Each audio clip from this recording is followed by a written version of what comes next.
Topic for this morning is classroom grading and assessment, including classroom issues such as how to get students involved in learning, how to use grading for effective learning purposes, how to respond to students, not just how to grade them. As a basis for this morning, I would like to hear from you what some of your questions are that you would most like to see addressed in this session this morning between 9 and 12. Issues around grading not only, but the broader issues of teaching and responding that happen along with grading.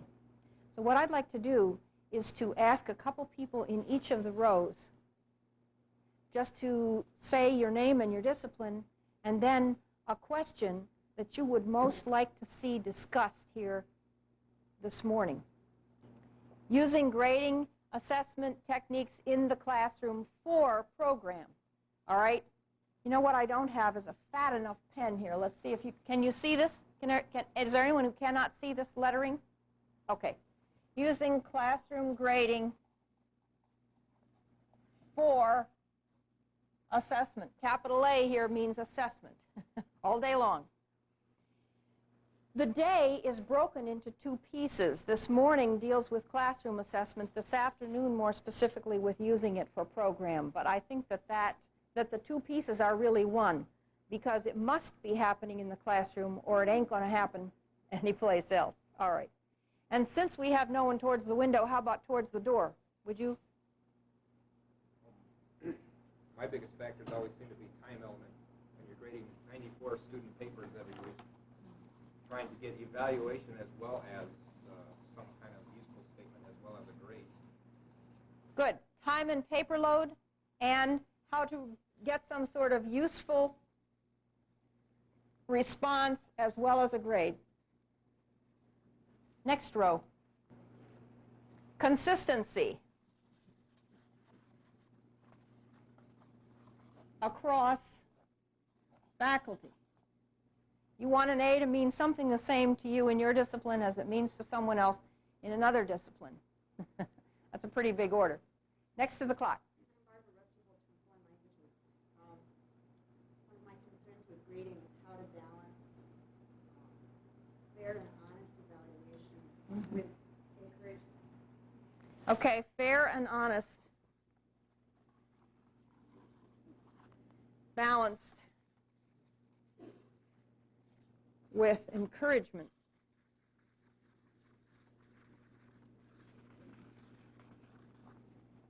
That's a tall order. Next row. My name is Hal Jenks from Communication Studies, and I am interested in motivating students to learn. And how does assessment fit into motivating students who all the time are more interested in getting through and getting out than really learning? Good, thank you. How to get students away from the grade notion and into something like learning, for example. Yes.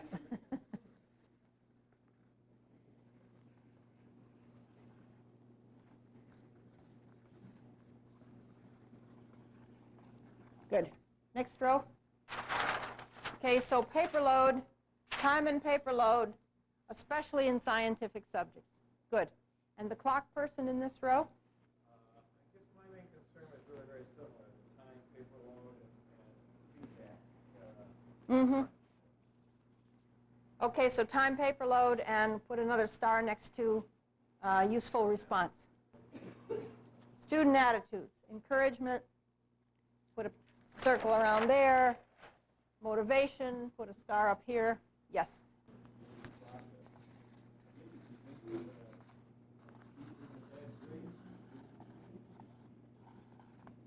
So student perception of the B as a bad grade, and then more broadly, student perception of the grading system, and the validity of the system.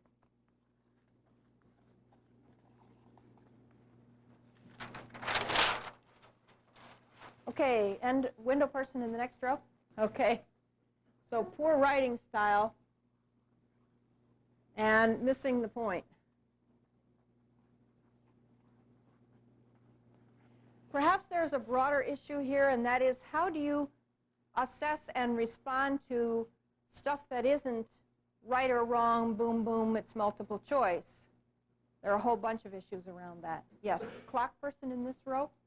Consistency, fairness, efficiency, usefulness without duplicating your own effort. She doesn't want much. Good. Okay, so diversity in the knowledge and the depth that they need, but I'm guessing also that they come with, right? Do they come with different backgrounds, different expectations? But mostly here, diversity in the knowledge and depth students need. And how do you assess that? Good. So the destructive effects of grades on both students and faculty. Mm-hmm.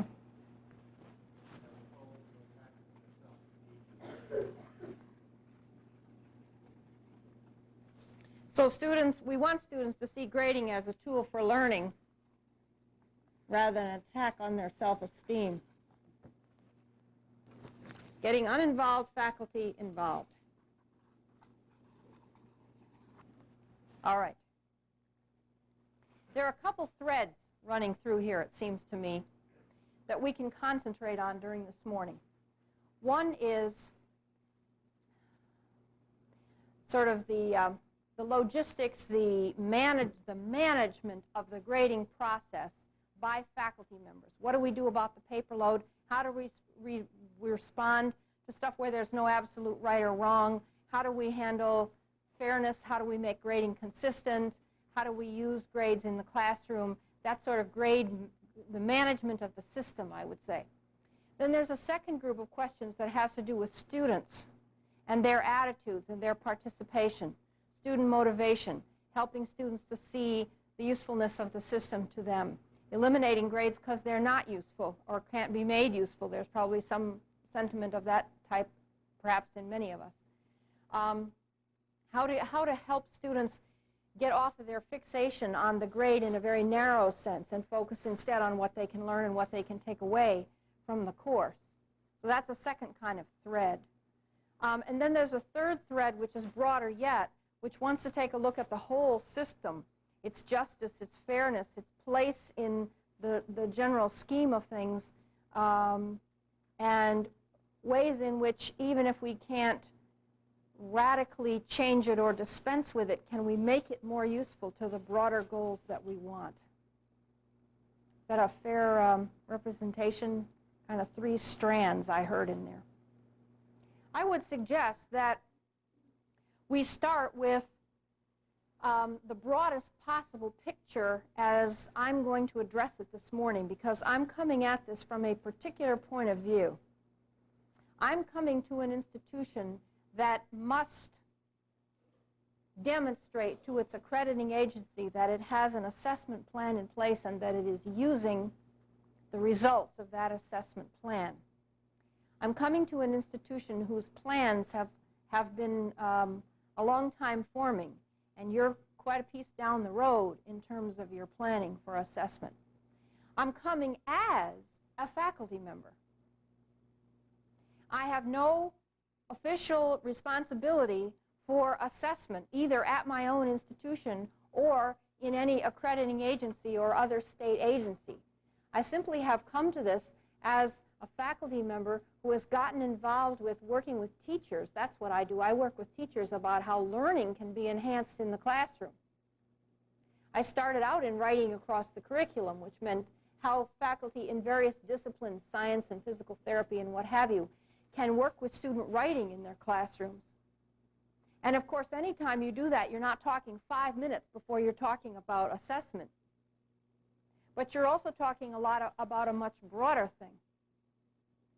And in that way, then, I've been talking about assessment for a long time. When assessment with a capital A came down the road, it struck me that since this was being hyped so much, there was a great deal of silliness going on. and a great deal that was dangerous to us, to us as faculty now, in the assessment movement. One of the greatest dangers, I believe, in the current assessment movement is the danger that assessment will be seen as the spaceship that landed from outside there. It seems to me that assessment gurus and agencies have often exacerbated this problem by telling us that we, quote, can't use grades for assessment. Seems to me that that is a major mistake. I understand why they did it. They did it because they do it. They're still doing it. They're doing it because they don't want us to just say, oh, well, we use grades to assess student work, period, the end, now we can go back into our classrooms and offices and shut the door. The trouble, as has already been pointed out here, is that grade inflation is so high, and communication about what grades mean is so inadequate, that grades really are meaningless artifacts to the external world, which now wants to know, is demanding to know, what we do in the classroom and how we assess student work. But when you say we can't use grades, if you also mean we can't use the grading process for assessment, it seems to me you're throwing out the baby with the bathwater, and that's where I quarrel very much with what assessment gurus and agencies have communicated.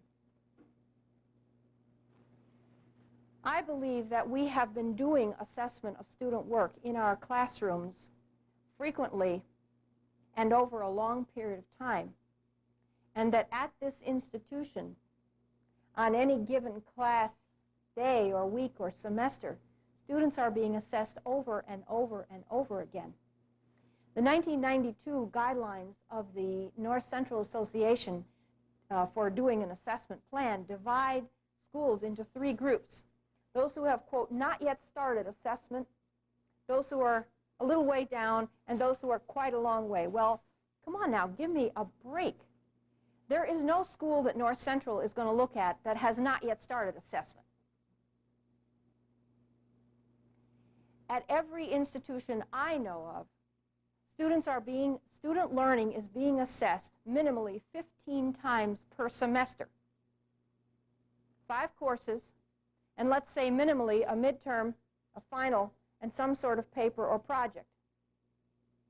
And furthermore, when that assessment is well carried out, it meets many of the guidelines for assessment that the agencies themselves have proposed to us.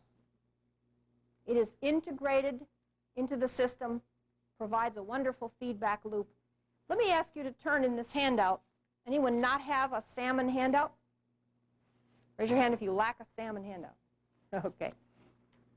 I'm going to skip around in this because the workshops this morning and this afternoon are going to be very much pitched towards what I hear as I ask you what you want.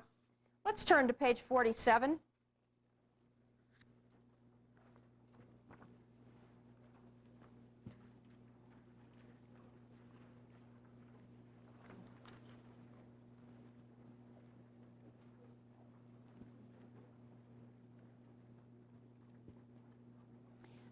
These 2 pages, 47 and 48, are a document produced by the American Association for Higher Education, one of the national association agencies in the United States, that has taken upon itself to help schools with assessment, although it is not itself an accrediting agency.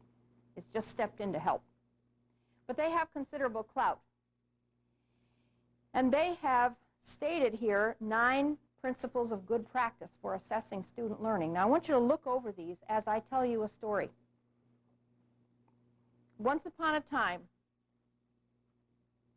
there was a biology teacher in a state institution of higher education, much like yours. She had to teach a senior capstone biology course in which she and the department together had decided that the main purpose of that course was to be sure that all of the graduates of this biology department were ready to go out there into the jobs that they actually would get and use the scientific method for original scientific research and be able to communicate their results in written and oral form to the scientific community. So she thinks to herself, how am I going to assess whether they can actually do this or not at the end of the course? What would you do? She decides that she wants to have them actually conduct an original scientific experiment all the way from the ground up. Formulate the hypothesis, design the experiment, carry it out, write it up in scientific report format, and give it both in written form and also as an oral report to their classmates who serve in that instance as the scientific community. There's a good fit there between what the goals of the course for learning and the assignment that she has decided on. Now she spends the whole semester teaching them the things that are necessary for them to do this. She gives them frequent feedback. There are lots of small assignments along the way. At the end, she collects these assignments. She gives the students one more round of feedback in the form of grades and response. And then she looks at the written reports and she says to herself, you know, they did much better on experimental design this semester, but dang, they still can't draw a graph. What is the matter with this school that we can't produce students who can graph information? What am I going to do about this? And she brings it up at a department meeting and says, you know, I'm getting a lot of students in this capstone course who still can't graph information appropriately. What can we do about this? And they say, well, Ginny, you shouldn't have to do that in the capstone course. Our majors should have that earlier on. Let's see if we can't work that into 201, or let's see if we can't get the math department to do it. Let's see if we can't get somebody else to do this for us. Is that assessment? Is that good assessment? There's my point. I'm coming here today not to tell you that I don't think that we can say no to assessment. The spaceship has landed. The pressure is here.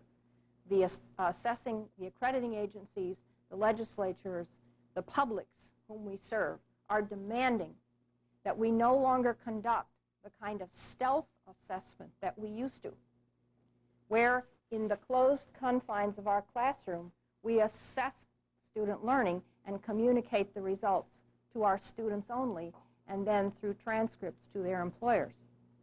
That system will no longer function.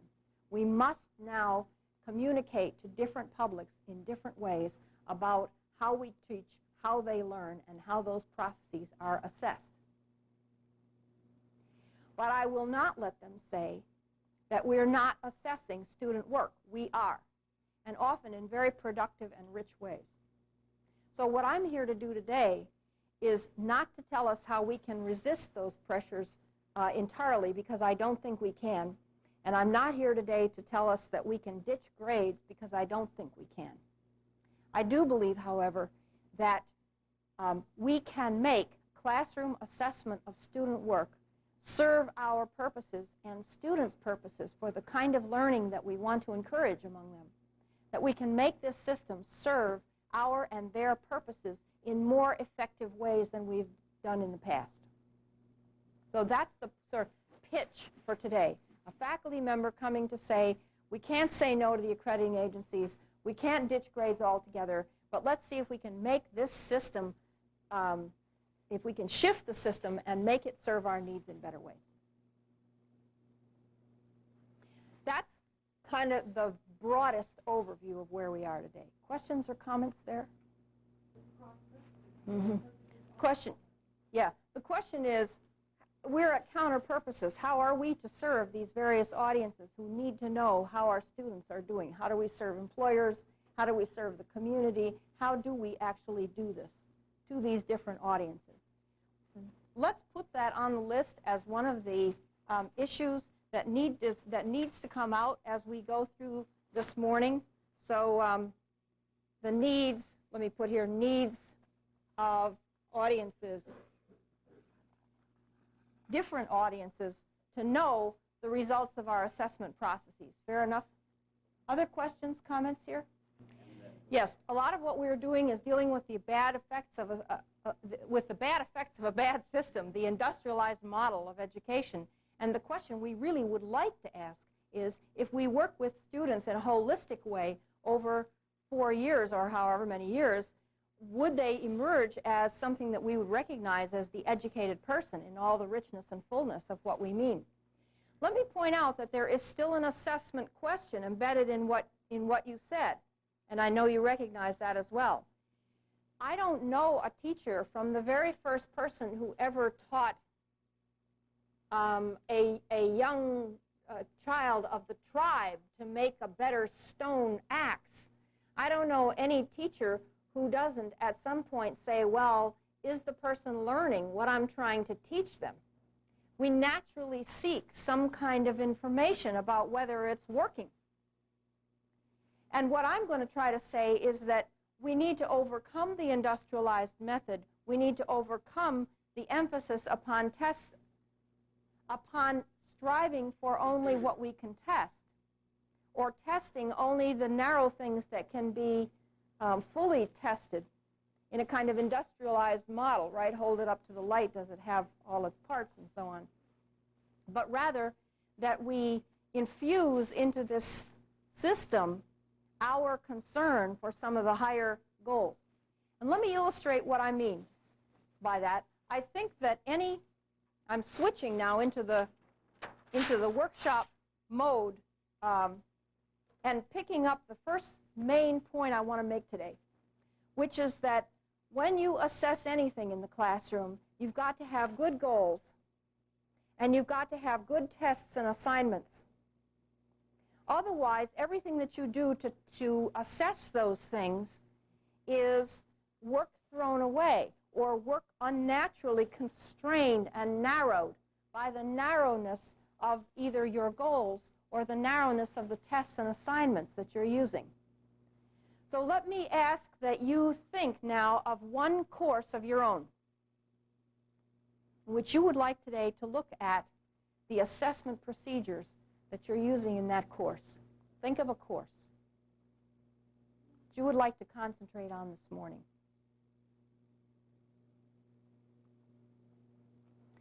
And the first question I'd like to invite you to ask yourself is, what do I want students to learn in that course? And I'm going to phrase it this way. What do I want students to be able to do when they get out of that course that they don't necessarily do coming in? What do I want my students to be able to do at the end of that course that they don't necessarily do coming in? And I'm going to invite you to just write this on a piece of scratch paper or someplace, and I'm going to give you just a few minutes so you won't come up with a thorough or polished version. But what do I want students to be able to do at the end of the course that they don't necessarily do coming in? And I would urge you to transcend, if you can, very vague, broad words like, I want them to know X, because that's so broad it can mean almost anything, from sheer memorization to really sophisticated use. Or verbs like, I want my students to understand X, or I want them to really understand X. Or passive voice verbs like, I want my students to be exposed to. Try to avoid those kinds of words and instead go for more specific verbs like, I want my students to analyze, to create, to appreciate, to apply, to argue, to critique, to compare, to describe, whatever. You get the idea.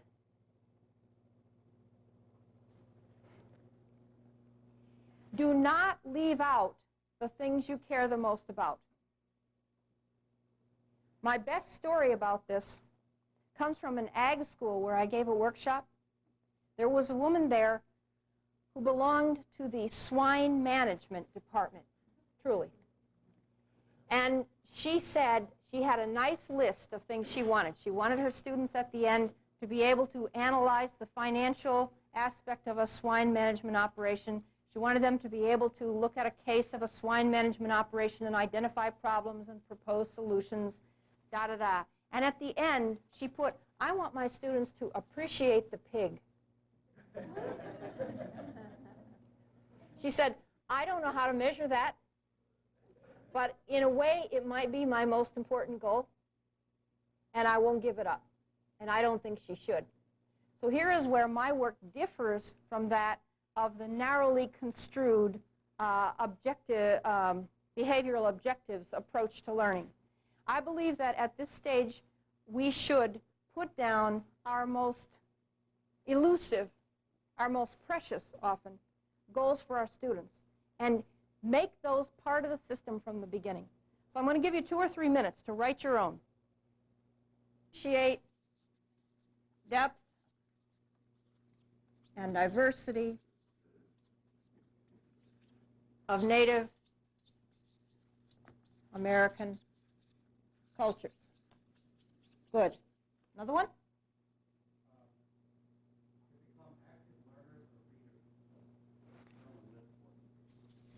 Become active learners and readers. Good. Another one.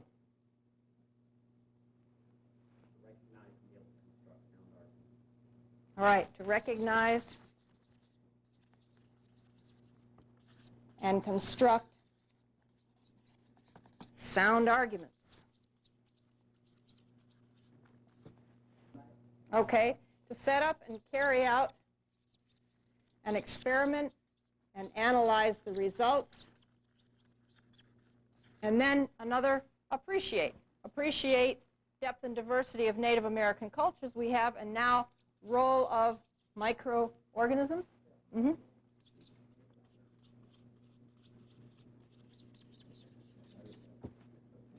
How many of you have some kind of goal that aims for an appreciation or a respect or something like that? Respect life forms is one I often hear from biologists. All right, so that's a common one. How many of you have something to do with students actively engaging with what they're learning? How many of you have some kind of goal like that? How many of you have some kind of goal about argumentation or analysis or critique, that kind of thing? Good. And how many of you have a procedure that you want students to learn, like the scientific method or a clinical procedure, set of mental health protocols, whatever? All right. Are there different categories? Does anybody have something quite different from any of these? This is for the educators. They're not here, so I can trash them. Okay. No, you can't really, because this is on tape, don't forget. Well, never mind. Okay. The second half of my goal for them is that they can surpass the abilities of those that they will be teaching. Aha. Surpass. Right. Surpass abilities of those they teach.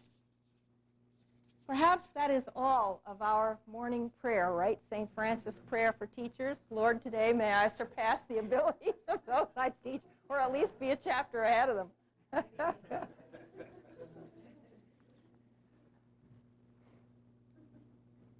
solve and select a starting point for client change. Mm-hmm. How many of you have something to do with problem solving? Maybe even in mathematics or accounting or computing, as well as in the more humanitarian or social science disciplines, business, so on. All right. And then select a starting point for client change.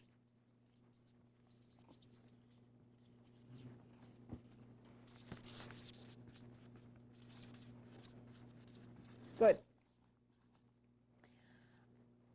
I'm going to suggest now that assessment starts here.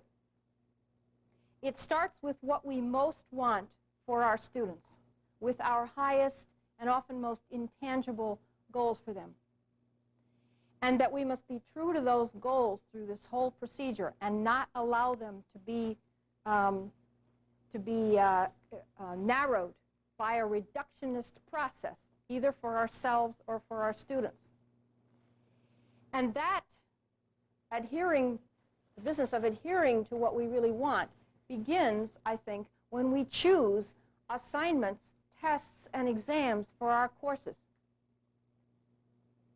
It's up to us to choose what I will call activities/performances for our students, whether they're tests, exams, projects, clinical procedures, scientific experiments, whatever they're doing in lab, clinic, field, classroom. Whatever they're doing, we, at some point in the teaching process, we select things for them to do.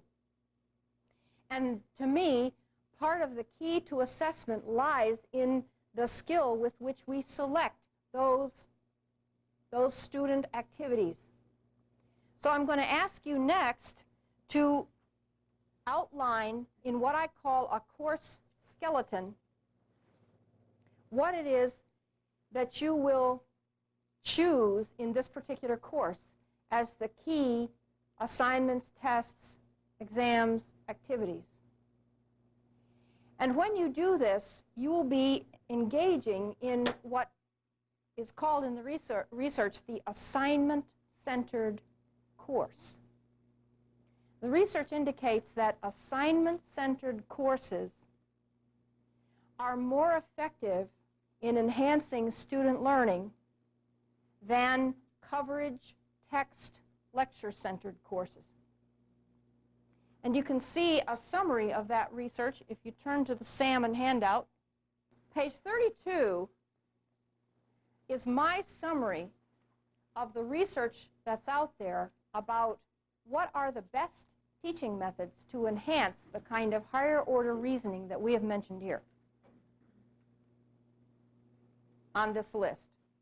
Solving problems, selecting starting points for change, arguing, conducting scientific experiment, analyzing data, becoming active learners and readers. That kind of learning, the research literature suggests, is best enhanced by these teaching methods. Read the list and ask if there are any surprises. Yes. Number 3 was a surprise to me when I first began to study this literature on teaching, because up until that time, almost all of the student group work that I had been doing was a bust. And students would complain on their end of semester evaluations, which would go then to my department head. I was untenured at the time, and to my dean.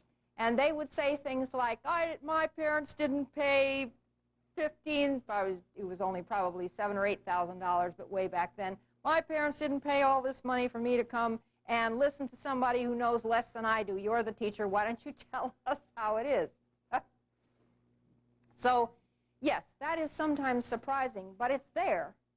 And we probably won't have a lot of time to deal with that today, but let me say that I have since learned more effective ways anyway, to deal with student groups. There is an art to this, and it can be found in the literature under terms like collaborative learning. That's another workshop, but yes, you're right. I want to call our attention to number 10, because that's where I want to start. Make courses assignment-centered rather than merely text and lecture-centered. Then focus on helping students successfully complete the assignments. That second sentence will accommodate almost all of the other 9. So in a sense, it's a summary of an approach to the whole thing. And I want to suggest that rather than pushing assessment to the periphery of our courses, we plant it dead center. That's a kind of a radical move for somebody who is as uncomfortable with assessment as I have always been, and as I know some of you are.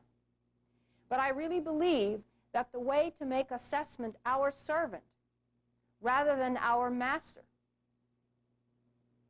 is to put it at the center of our course and put it in control, put it under the guidance of our very best goals for student learning. And here's how that might work. For example, let me tell another story. This is a story. The stories I will tell are stories of actual classrooms. My life as a researcher is spent in classrooms in various disciplines in higher education. So I'll go into a psych class or a business class or a history class or what have you, and I will study how learning and teaching take place there. I have done that a number of times, and so these stories come from those classrooms which I have studied. This one comes from a history class that I studied about 15 years ago, and I've been following this professor ever since. He's still alive. He's still teaching in the same institution. He was, when he came into a workshop like this, following the traditional lecture-centered, text-centered, coverage-centered course model. And it began with the very first moments of his course planning.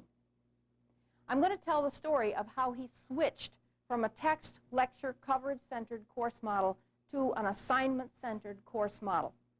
So this is the story of one man's change. His old model, this is the old traditional model, right, begins when his department head says to him, Jack, will you teach 2 sections of Western Civ next semester? Now, this is the required core course, or you would call it Gen Ed, for largely first-year students. So Jack says, okay, I will. He doesn't have a choice. All right, so, and these courses are going to have between 35 and 45 students in them. Says to himself, okay, Western Civ. First thing he has to do is to make sure that the course description, as printed in the catalog, fits what the course still is, or if it's a new course, to compose such a description. What do catalog descriptions typically tell about a course? What kind of information? Coverage, sure, what it will cover. So the catalog is going to say something like, this course will cover from 1500 to the end of the Cold War with attention to particular themes or movements or whatever. Now he says to himself, all right, Western Civ means I have to cover from 1500 through the breakup of the Cold War. And I have 15 weeks. Is that what you folks have? 14. Oh, you're in much worse shape, even than he. So he says that means in the first 5 weeks, I have to cover 1500 to 1800. And in the next 5 weeks, I have to cover the Industrial Revolution. And in the last 5 weeks, I have to cover World War I, World War II, the Cold War, the breakup of the Cold War. God help me if we ever have another war while I'm alive. Now, this man is already, in the first moments of planning this course, locked into the text, coverage, lecture-centered mode. He is now going to construct his syllabus. And it will go something like this. Wednesday, September 5, the political and economic condition of Europe in 1500. Read chapter 1. Friday, September 7, the social and religious conditions of Europe in 1500. Read chapter 2, right? When students see that syllabus, what do they assume is going to happen in the class? Yes, they assume lecture. The professor is going to tell us about these topics. Do they assume that they are necessarily going to read the assigned chapter before they come to class? No, not here in La Crosse. I'm like, what's his name with the lamp going around the country looking for a school where students read the material before they come to class. Some will. I don't mean to demean our students or to classify them as a group. But the problem with this model of education that our students have in their heads is that it does not necessarily assume that the textbook gets read before they come to class. In fact, I have a friend who has a daughter at Brown as an honor student. And she went up to Brown on Parents' Weekend. She has a good relationship with her daughter. She stayed in the dorm with her daughter, got to talk to some of her daughter's friends. And she came home astounded. She said, you know, neither my daughter nor her friends reads the book before they go to the class session. And I talked to my daughter about this, and she said, but Mom, can't you hear this? I can hear my own daughter saying this. But Mom, it would be stupid to read the textbook before you go to class.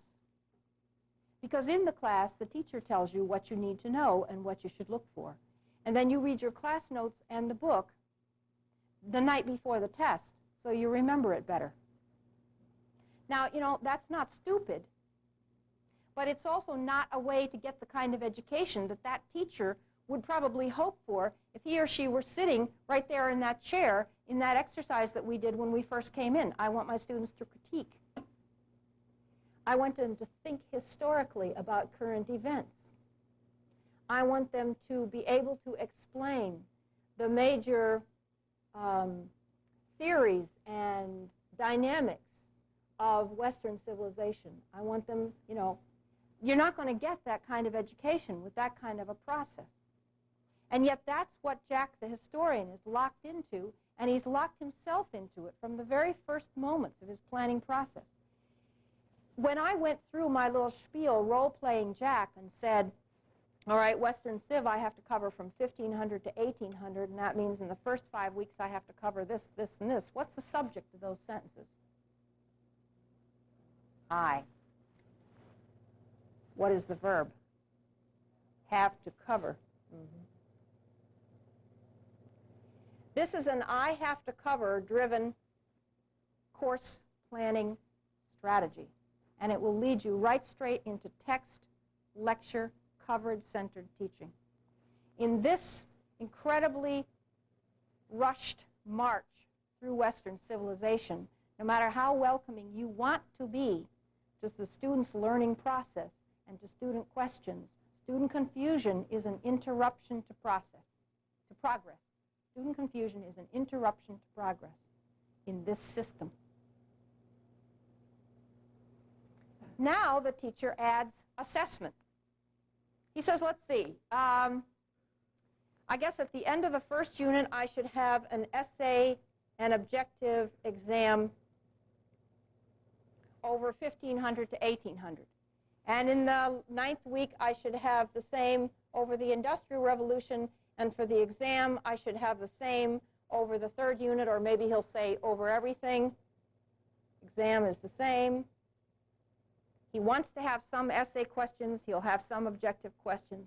Then he'll say, let's see, oh, Lord, can I handle a term paper from all these students? Well, I guess I will. So I'll put a term paper in here. In this system, assessment is added on at the 2nd or 3rd stage of course planning, and the assumption is that it tests coverage. Furthermore, the kinds of traditional assessments that he is using were, when he came into this workshop, not getting the kind of learning that he wanted from his students. In the workshop, here's what he wrote. I asked people to write what they most wanted students to be able to do. So he wrote, I want students to describe and analyze historic facts, dates, right?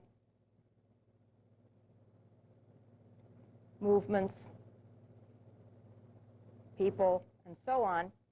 And then, number 2, he put, more importantly, I want my students to use that information to argue, as historians do, about debatable issues in my field. And by argument, I mean that I want them to take a position, I want them to back it with historical data used as evidence, and I want them to answer counterarguments. That's what he put. Now let's take a look at fit. Are these goals being achieved by this strategy? Not at all. There's a heck of a lot of work involved in these written essays and the term paper. But what was happening when he came into the workshop is that the essay exams were largely what he called fact dumps. Now there are some reasons for that. In the first place, what do your students think an essay exam is? And how do they expect to prepare for it? Think about what you call your tests and assignments. It's crucial.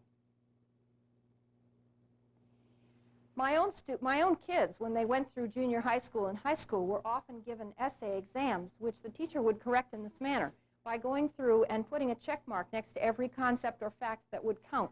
And then the child's score was the total sum of the check marks. Well, if that's part, at least, of what an essay exam means to you, what is the smart person's way to take that essay exam? Yes. Walk into the classroom, Do not read the question slowly or carefully enough to figure out what you're being asked to argue.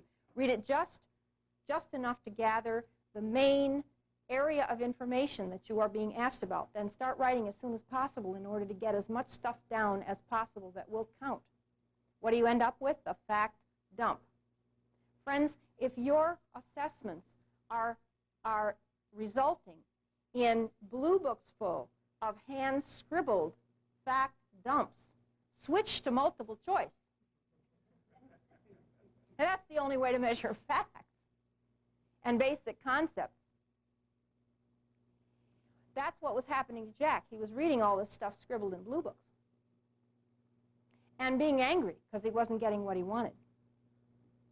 Then the term paper. What do your students think a term paper is? Is it a new vocabulary word to them? Not at all. Somebody did some research on this. A guy went around and asked students from a whole variety of disciplines, for the record, what do you think a term paper is, and how do you normally do one? And they said, into the tape, things like, what do you think? What do you think he got? What? You do it the weekend before it's due. Exactly. What else? How did they describe what you do to do a term paper? Find a source and copy it. Yes. Find a source and copy it. Or they would use verbs like gather information or combine sources. See? Now this same researcher went around and talked to a bunch of faculty members and said, what do you think a term paper is, and how would you like to see your students do one? What do you think the faculty members said? What verbs did they use? Yes, start from the first day. Develop, analyze, synthesize, argue, critique. Words that did not appear in the student record. There is a wide, wide cultural gap here between what we would like to see a term paper be and what our students think a term paper is. And because Jack was assuming that the first-year composition course, which taught the research paper, he would like to assume that this is already taken care of. They need to come in here already knowing how to write a term paper, he said. So he assigned one, and what he got was a mishmash of the term papers they had written in the past and of their preconceived notions of what one was and how to do it. I was in a business management class for juniors and seniors where the professor assigned a term paper on productivity. One of the students whom I studied in depth got an A from her professor. When we looked at the data, however, he and I were both surprised to see how derivative this term paper was. What this young woman had done was to find what she just had described to me in an interview. She was very candid about how she did this. She said, I looked for my main article. And then she looked for other articles from which she could extract little pieces to sort of slide into her paraphrase of the main article, so that the list of citations was large enough and so that the order of citations looked as though it were a genuine synthesis. In fact, however, it was largely a paraphrase of a single article. And she said to me in an interview, I've done term papers this way since the 7th grade. So this is what Jack was getting. He called these cut and paste pastiches of sources. Now, there's a lot of time involved in these. As part of my study, you know, we qualitative researchers, we have to go where the action is. So as part of my study, I studied how this man evaluated his students. I went to his house because that was the scene of the action at the end of the semester. And he had all the exams and the term papers, and he was sitting on the floor in his living room trying to put these things into piles. Do you use this method? The A pile, the B pile, the C pile, and then you go through and you try to see whether the whole pile, whether everything in the pile belongs in that C pile or whether it differs. Does this one need to be moved to the B pile? And then he would start writing all over these things because he wrote back to his students why they hadn't done well. And so he had the piles, and then he had on the coffee table, he had all his comments that he was making, And then the baby and the dog were wandering around amongst these piles. I mean, incredible what was happening. But guess what? Almost no argument here, friends. Almost no argument was appearing. And that's why he was so mad. I think it's not the load that kills us. It's the anger. It's the frustration. It's the despair that we can't get from our students the kind of work that we would like to see. We somehow feel that we are failing them and ourselves. And that's what was wrong with this faculty member. What did he do? Well, first thing he had to do was to get the paper load under control.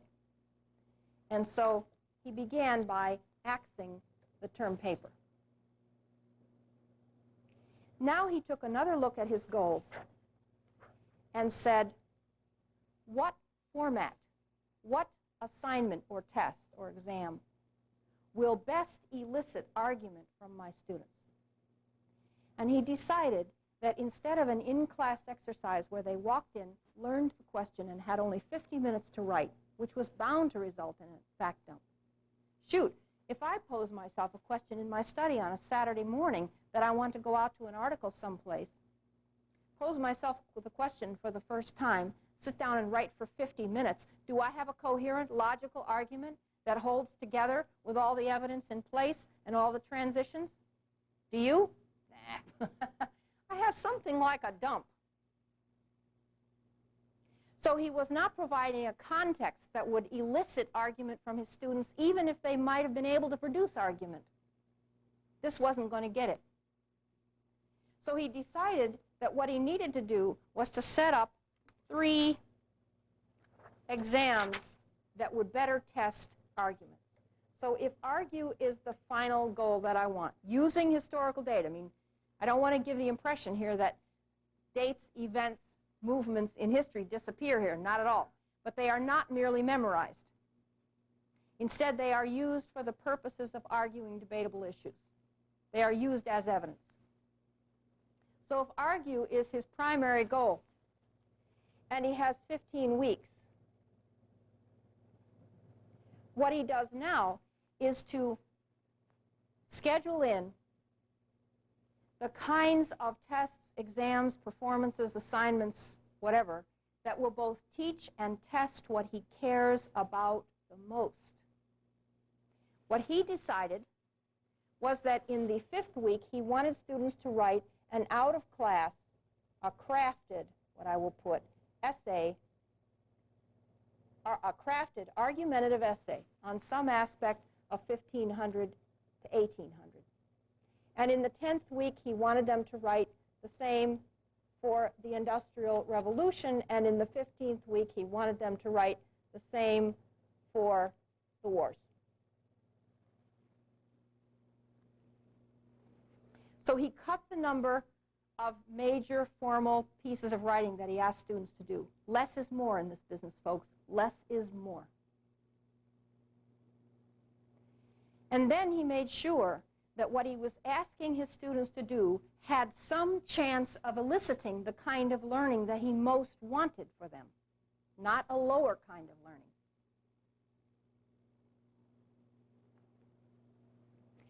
Now he has what I'm calling the assignment-centered and what I also might call the assessment-centered course. And he did it by no longer pushing assessment to the periphery of his course and making it secondary to coverage. He did it by embracing assessment and bringing it into the center of his course and establishing his own control of it so that it would serve the best goals that he had for his students. Let's switch disciplines. Mathematics. Mathematician had a course schedule that looked like this. He said he wanted students to be able to solve certain kinds of problems, mathematical problems, which would incorporate mathematical principles and concepts. But he didn't just want them to solve the problems, because it's possible to solve mathematical problems using some kind of rote or recipe-like approach and not really understand what's going on. And mathematicians tell me that they see this all the time when students are perfectly able to solve the problems that they were taught to solve, but then when you use the same principle and give them a little different problem that makes them apply the principle, they're lost because they didn't understand the principle in the first place. They were doing the problems by rote. So he wants them to be able to explain what they did to solve a problem and why they did it that way. Now here's what his course outline looked like. In the 8th week he had a midterm, and in the final he had a final. And these were problem sets. What's missing? The explanation. So what he began to do was to ask students not only to solve the problem, but also with at least some of the problems to write on the facing page an explanation of what they did and why they did it. How did you solve the problem of students not understanding what counts as an adequate explanation or sufficiently detailed explanation or a vague explanation as opposed to a precise explanation? Are students repeating back a recipe of what counts as the explanation without knowing or understanding?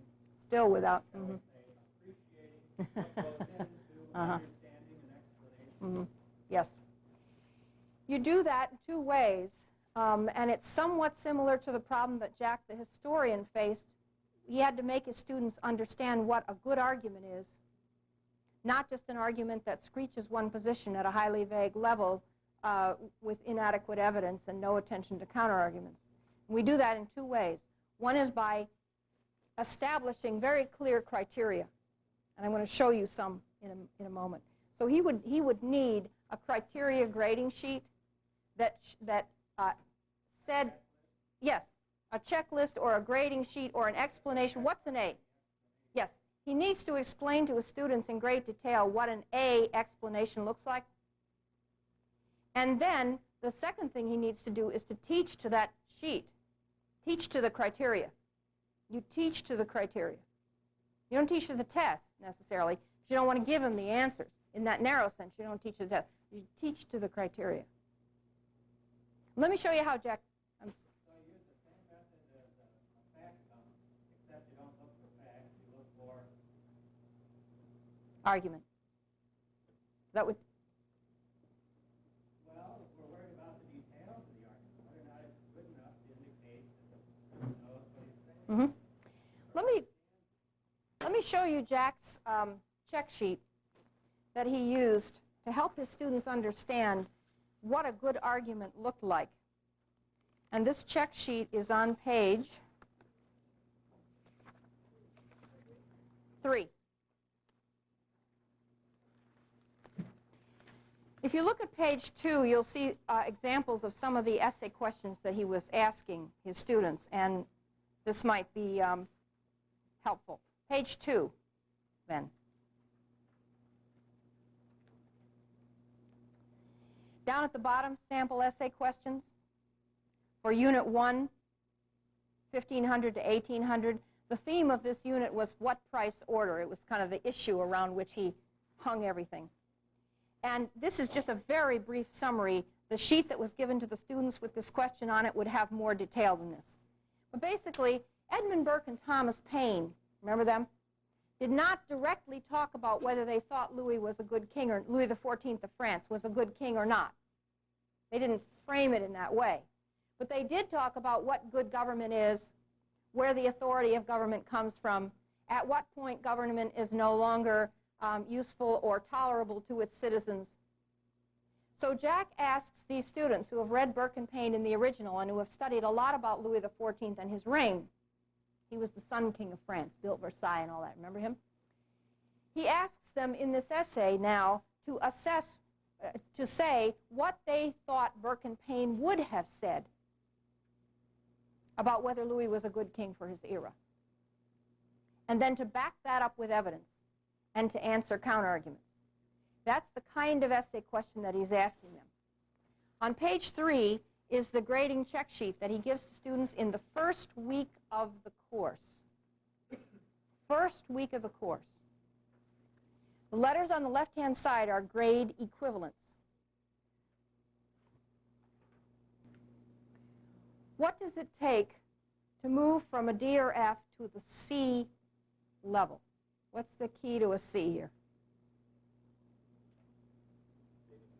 Yes, stating an argument or thesis. What does it take to move from the C range up into the B or A range? Yes, dealing with counterargument, and also more sophisticated handling of evidence, right? So there we have a position, evidence, counterargument. The 3 pillars on which Jack hangs this course. They correspond to his highest goals for his students' learning. I want them to take a position, back it with evidence, raise and answer counterarguments. So his assignments now, where's his assignments? His assignments now are better calibrated to elicit argument because he's got them down to a reasonable number, for one thing, and he's giving students time to produce, he's giving them a context to produce the kind of work that he wants to see. And furthermore, he is showing them quite specifically what he wants them to do, quite specifically. And now he's going to teach to the criteria. He's going to teach to the criteria. So if we look at this course schedule, the question now is, what's going to happen here? What's going to happen in weeks 1 through 4 or 5 while he gets them ready to write this essay on Burke and Payne and Louis XIV? Remember that sheet we looked at on page 32 earlier this morning? If Jack uses lecture as his primary teaching strategy in the first 5 weeks of the course, does the research literature suggest that students are going to be ready to write a sophisticated argument? No. Lecture ain't going to do it. And yet when he came into the workshop, this man wanted argument, but he was using lecture, what he called lecture discussion, as his major mode of instruction. Now somebody did a really nasty piece of research. They went around and they asked faculty members, for the record now, what percentage of the time in your classroom would you guess you spend talking, and what percentage of the time in your classroom are students talking? And these fools actually gave him a number. And then he went into their classrooms with a stopwatch. And guess what happened? Were their estimates accurate? Of course not. Heavens no, yes.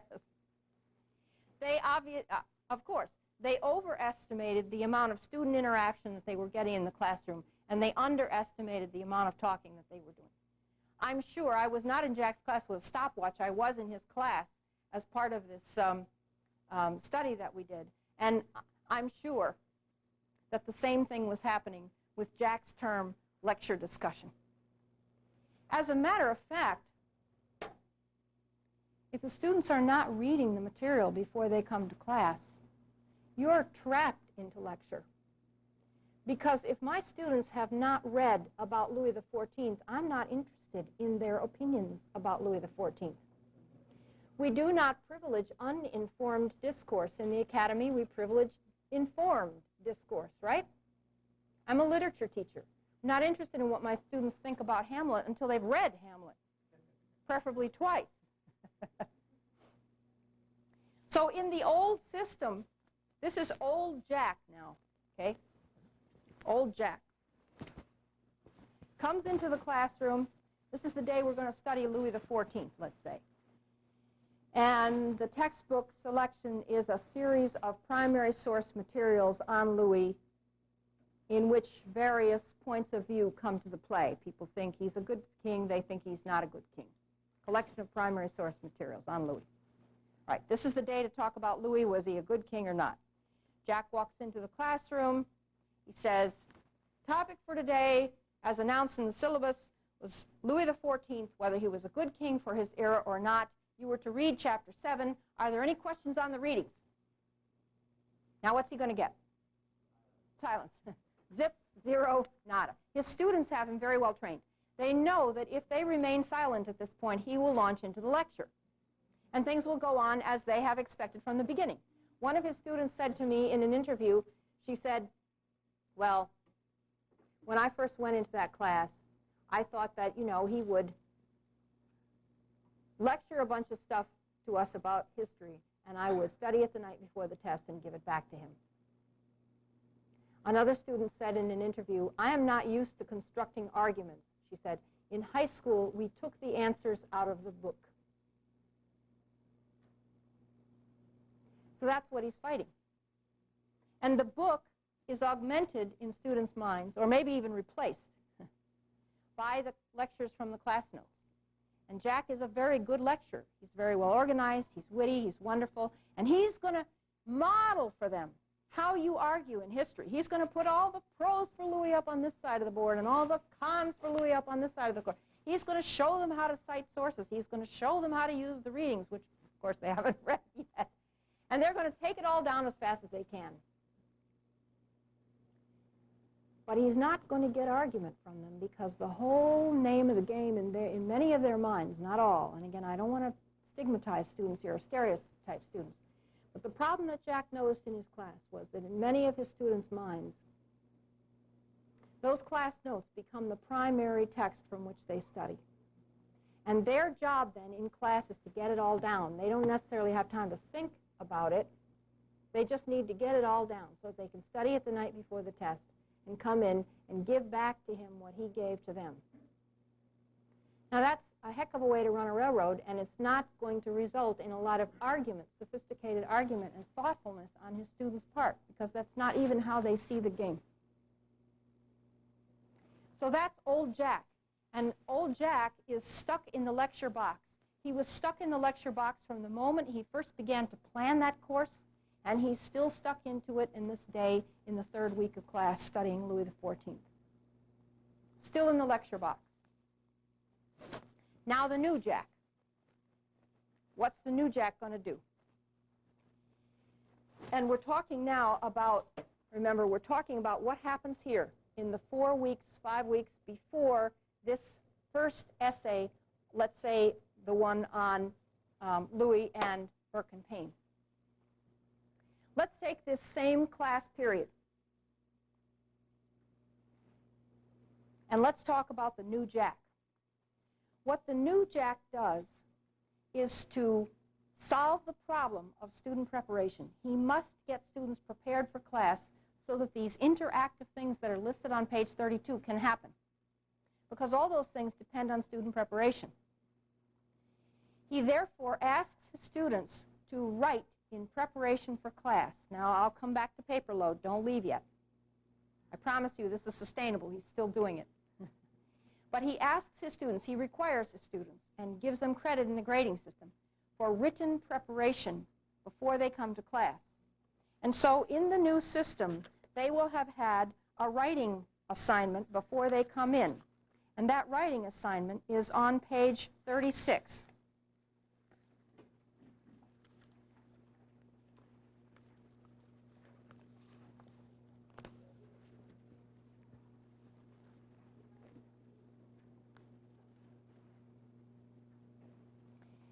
Primary sources, Louis XIV, was he a good king or not?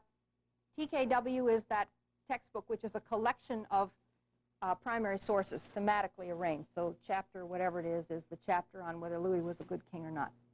The students have written the answers to these questions outside of class in Jack's system. Some teachers like to start with an in-class writing that calls upon students' preparation. There are a number of ways to do this. Math teachers assign homework, you know, whatever it is. All right. What is the issue at stake in this chapter? Now, we have the new Jack. This is the new Jack, right? Same day, Louis XIV. Jack walks into class, and he says, Richard, did you bring your cheat today? And Richard says, Dr. Bryan, I'm really sorry. I was sick last night, and I didn't get it done, but next week I'll have them all. So Jack says, fine. Because Jack asks his students for written preparation for every class, he has to build in a friendly buffer because not every student can be prepared every single day. So it's a perfectly friendly exchange.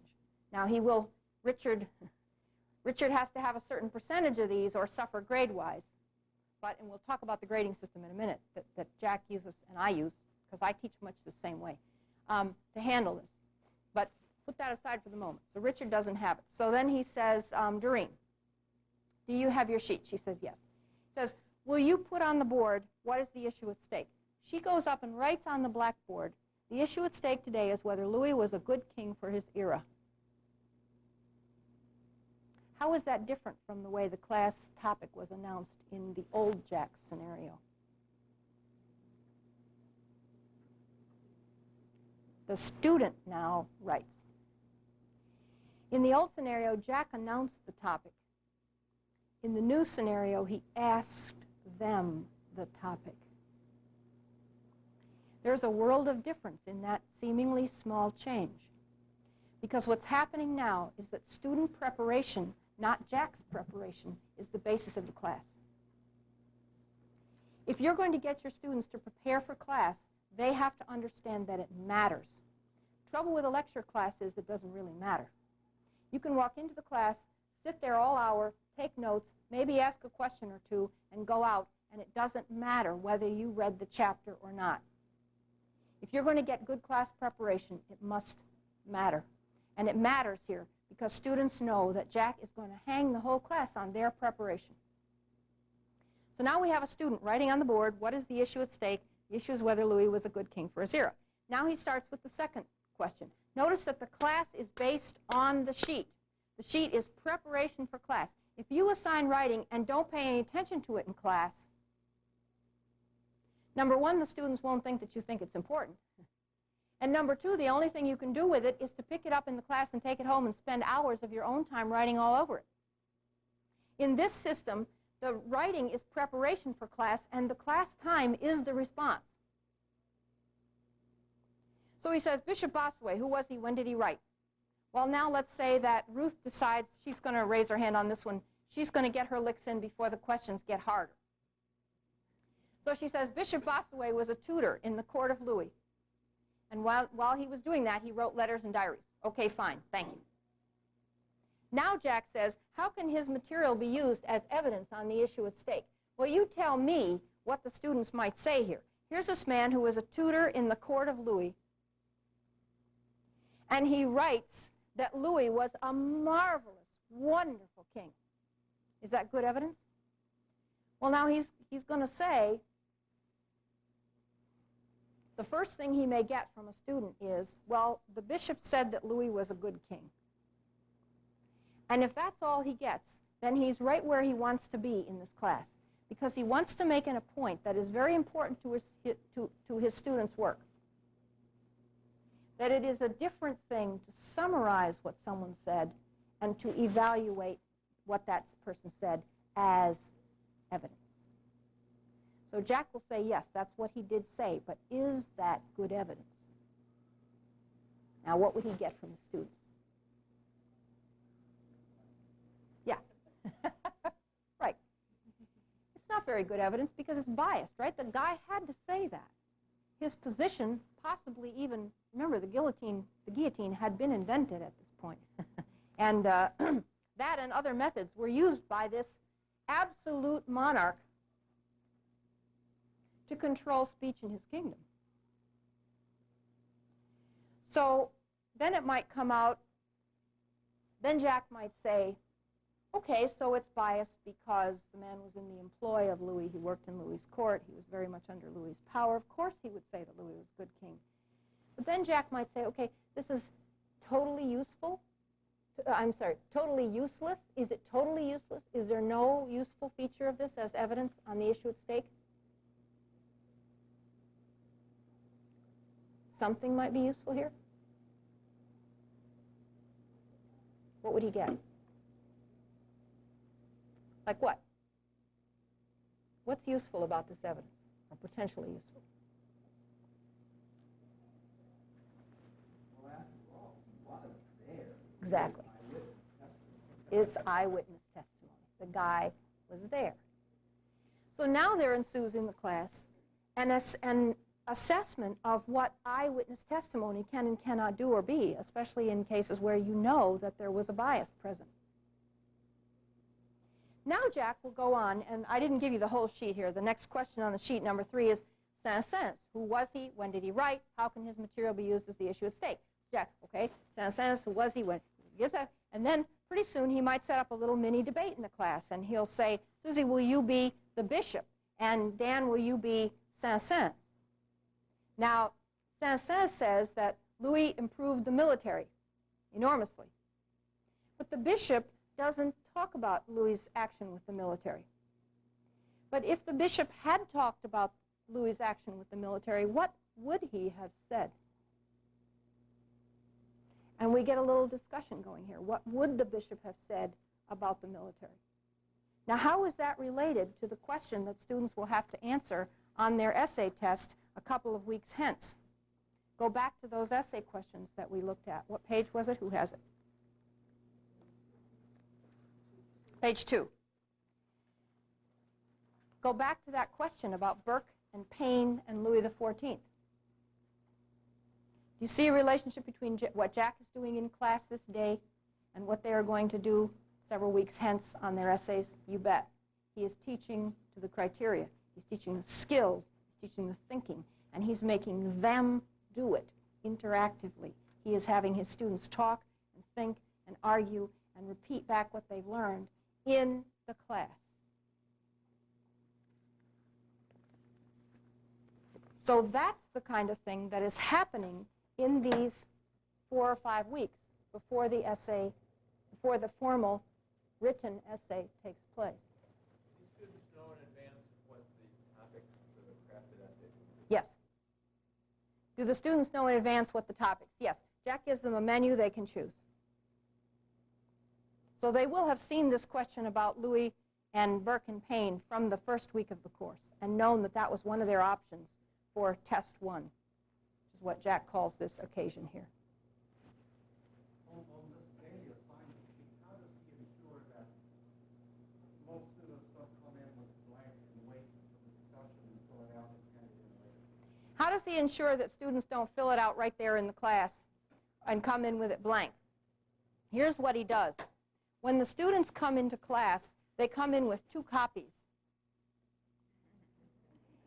Now, you don't want to make them dependent on the Xerox machines on campus, because if your school is anything like this school, 27% of the Xerox machines on campus on any one given hour are broken, and the rest have long lines in front of them. Instead, and you do not want them to hit the print button twice, because the computer center lab center monitors hate that. So although they're going to do it anyway. So what he does is to say to them, I don't mind if you do these by hand at home, 2 a.m. You don't have to come into the lab. You don't have to have fancy equipment to do this. You just write these out by hand. And here is a piece of carbon paper. He offers them a piece of carbon paper. Now, with your 18-year-olds, you have to explain this ancient technology and how to use it. And I myself am stockpiling carbon paper because I'm afraid that pretty soon I won't be able to buy it anymore. But he does give carbon paper to his students, a very simple, easy technology that allows them to make a copy, which they do. So they come in with 2 copies. At the beginning of the class, they lay one on Jack's desk. They take one to their seats with them. Now, as we are discussing Bishop Bossuet, let's say that, I forgot how I named the person back here, but let's say that Doreen has put down under Bishop Bossuet, how can his evidence be used? She has simply put down a summary. Bishop Bossuet says that Louis was a good king and not gone any farther. In the class, it emerges that's not far enough.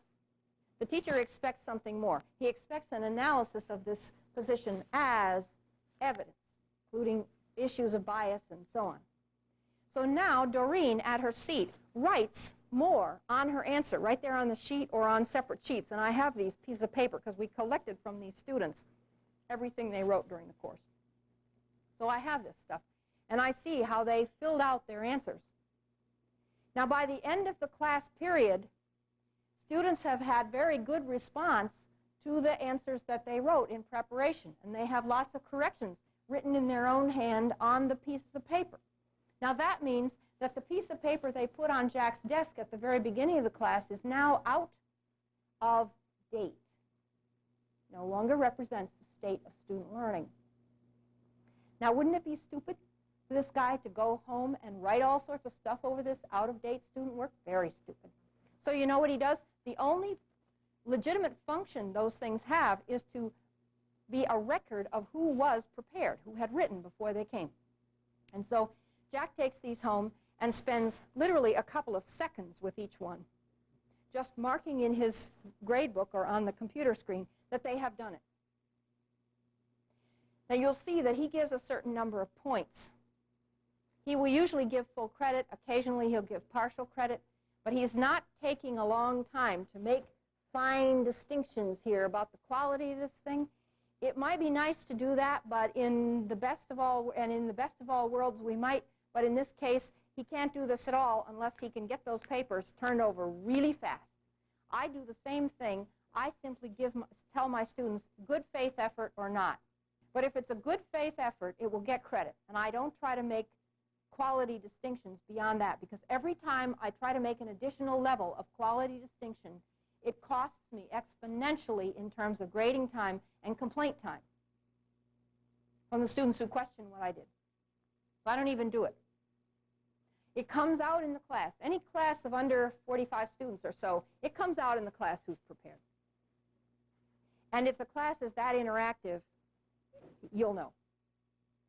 So Jack and I, we take these papers home. We simply spend a couple seconds per each checking them off. They did it. And then the grading system can go a couple different ways. Jack has the kind of grading system where you accumulate points. So you get 10 for this informal classroom assignment, 5 for some of the others, 15 for one or two that are really long. You get X number for a draft of an essay and X number more for the final essay, these many points if it gets an A, these many if it gets a B, and so on and so on. And then sometimes there's extra credit, and then there are the objective tests, and there are the map quizzes, and they're worth a certain number of points, and so on and so on. And then you count all these points up together at the end. Probably some of you do that. 1,000,000 points is an A, 900,000 is a B, and so on. All right, I don't do that. The way I do it, because I don't want students' informal preparation to outweigh their graded work. Here's what I do. When I do a literature class, let's say a Shakespeare class, I have students doing some finished formal essays that may be called test, exam, essay, assignment, whatever it is. But I have what I call their graded work. And then I have what I call their class preparation work, which is not separately graded except good faith effort or not. These little kind of things on Louis, except I might have one on write a definition of irony and use 3 examples from the Donne poems that we read today or something like that. So for a course grade of A in my class, you have to have both an A- or better on your graded formal work, and you have to have 90% of your class preparatory writings handed in good faith effort on time. My advice, do not take these things late. You will be followed through your whole life by this stream of late papers coming in. For each one, you have to find the spot on your computer or in your grade book where that thing was due. You have to remember exactly what it was, and can't do it. So good faith efforts on time, 90%. For a B, you need a B- or better, and you need 83%, whatever these percents, I mean, you can vary them, obviously. Now, and so on down the line.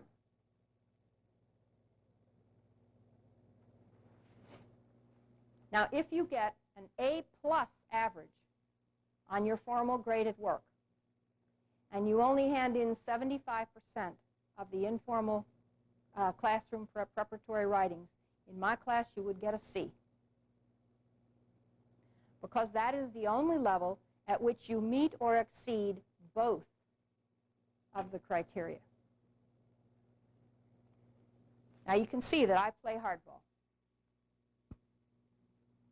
To me, class preparation is the basis of the success of the course. It matters big time. I don't think you can be a well-educated person if you just do a Shakespeare class on the basis that many of my students, majors and non-majors, figure they're going to do it. They think they're going to come into my class and they're going to take good notes in the class, and I'm going to lecture to them about Shakespeare's plays. And then the night before the test, they're going to read, maybe not even the play, but Cliff's Notes version of the play, which is, for those of you who don't know, it's a published crib sheet, a little synopsis of the play and of the basic critical approaches to the play. They're going to read Cliff's Notes and their class notes the night before the test, and then they're going to come in and take the test, and that's how they're going to handle it. And then the term paper, they're going to do a cut and paste pastiche of critical sources from the library or from the web on Shakespeare's Hamlet or whatever it is. Well, see, my goal is to make it impossible for them to do the course that way, because you simply cannot be well educated that way. Now, I know they have to work. Some of my students at Cincinnati were working full-time and taking 3 courses, 4 courses, 5 courses. I mean, it was incredible what they were trying to do. Plus, they had 3 kids under 5, and the husband had taken off with the car and all the money, you know. Their lives are difficult. But the point is, I can't help it. I cannot help the fact that you have to spend time in order to be an educated person. So I do insist on them spending this time and being prepared for class. My definition, then, of a C student is a person who meets or exceeds both of these criteria. So let's go back to Jack now.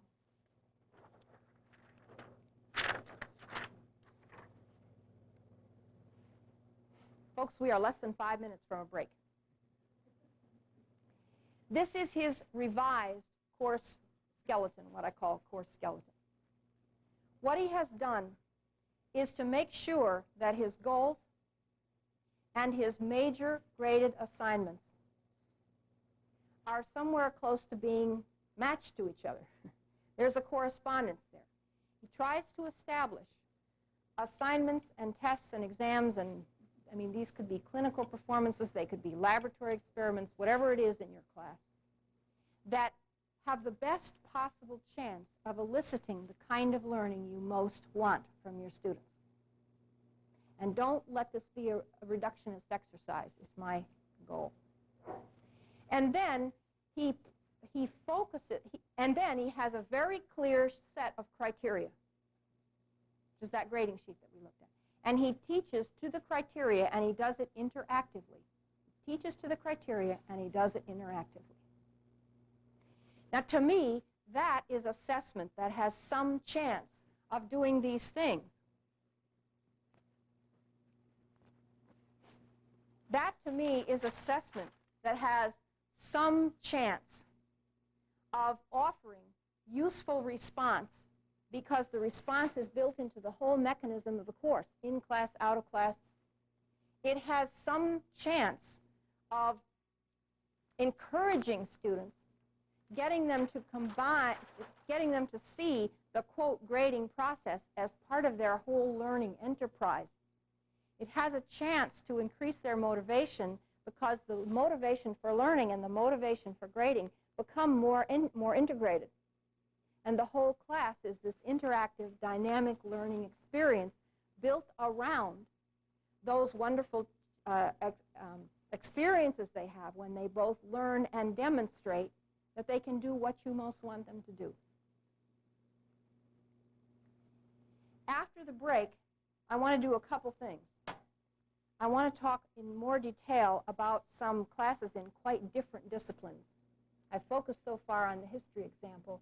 I want to talk about some technical, mathematic, and scientific examples. Another thing I want to do is to talk a little bit more, if you would wish, about grading systems that can handle this kind of thing. And I want to talk a little bit more and show you some examples about establishing criteria. We looked at Jack's sheet, but let's talk a little bit more about how you do these criteria and how you work with them.